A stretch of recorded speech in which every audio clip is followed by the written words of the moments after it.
Bonjour, aujourd'hui on va parler de Advaita Vedanta ou de Yoga Vedanta, une des grandes branches philosophiques du yoga. Dans les temps modernes, la plupart du monde pratique le yoga pour développer la souplesse du corps et se sentir détendu. Il n'y a aucun problème avec ça, mais c'est très différent de l'objectif originel du yoga qui est mukti ou la libération. Mais la libération de quoi au juste? La libération de l'illusion ou maya. Semblable à cette idée qu'on vit dans une espèce de simulation virtuelle, le yoga Vedanta stipule que cette réalité c'est comme un rêve, mais on peut se réveiller de ce rêve-ci. Mais si on est dans un rêve, c'est quoi la réalité? Imaginez l'océan et les vagues. Chaque vague a une forme et une durée précise dans le temps.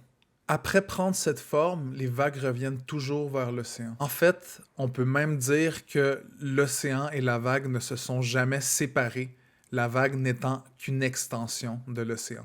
Le Yoga Vedanta considère que l'océan, c'est l'absolu, c'est le tout non différencié. On l'appelle Brahman dans cette philosophie.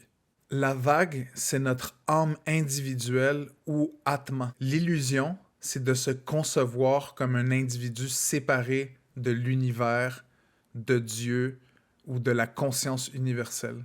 Un peu comme la vague qui croit être un individu particulier pendant un certain moment, mais dans le fond, elle a toujours été l'océan. Notre identité profonde, c'est l'absolu. On est tous un. C'est-à-dire que en arrière du corps, de tous mes sens, en arrière de mon mental, de toutes mes idées, en arrière de mon âme individuelle se trouve une sorte d'âme collective. Puis, selon le Yoga Vedanta, c'est ça mon identité réelle. Et ton identité est l'identité de tous les êtres vivants. Une autre façon de l'illustrer, c'est la métaphore du rêveur. C'est-à-dire qu'on est tous un rêveur qui se rêve lui-même à travers différents individus. C'est comme si vous aviez un rêve, puis vous étiez plusieurs personnages dans le rêve, puis vous aviez la capacité d'être conscient dans chacun de ces personnages-là, mais à un certain point, chaque personnage oublie qu'il est le rêveur parce qu'il est trop enivré du rêve. Ceci fait du Yoga Vedanta une philosophie non dualiste ou moniste qu'on appelle Advaita en sanskrit, la langue classique du yoga. Advaita, ça veut littéralement dire non deux. Donc, il n'y a pas deux, il n'y a pas une dualité. C'est-à-dire qu'il n'y a pas une différence entre Dieu, l'absolu, ou sa création. Dieu existe à l'intérieur même de sa création. Il est sa création. Il n'y a pas une différence entre ce qui est spirituel ou matériel, c'est-à-dire qu'à travers la matière même, on peut avoir des expériences spirituelles. Je veux aussi expliquer les différences entre le monothéisme et le monisme, ou le non-dualisme duquel on est en train de parler. Dans le monothéisme, il y a un Dieu, mais celui-ci est séparé et maître de sa création. Dans le monisme ou le non-dualisme, il y a une réalité, non pas un Dieu. Dieu ou l'Esprit divin est à l'intérieur de la création elle-même. Peu importe dans quelle direction on cherche Dieu, on va finir par le trouver.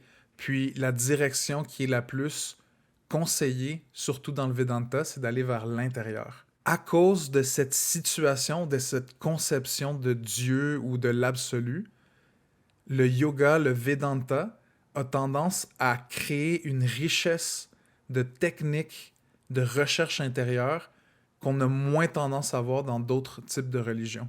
Notre réalité profonde, selon cette philosophie, c'est qu'on est un, on est une vague qui est connectée à tout l'univers. Puis il y a quelque chose de réconfortant dans cette notion qu'on est un avec tout. En fait, le mot yoga vient de la racine yukt, qui veut dire jonction ou union. Puis c'est justement cette union entre l'âme individuelle et l'âme cosmique, l'âme universelle. En résumé, le yoga, c'est la voie qui mène à la libération de l'illusion de la séparation entre l'individu et l'absolu.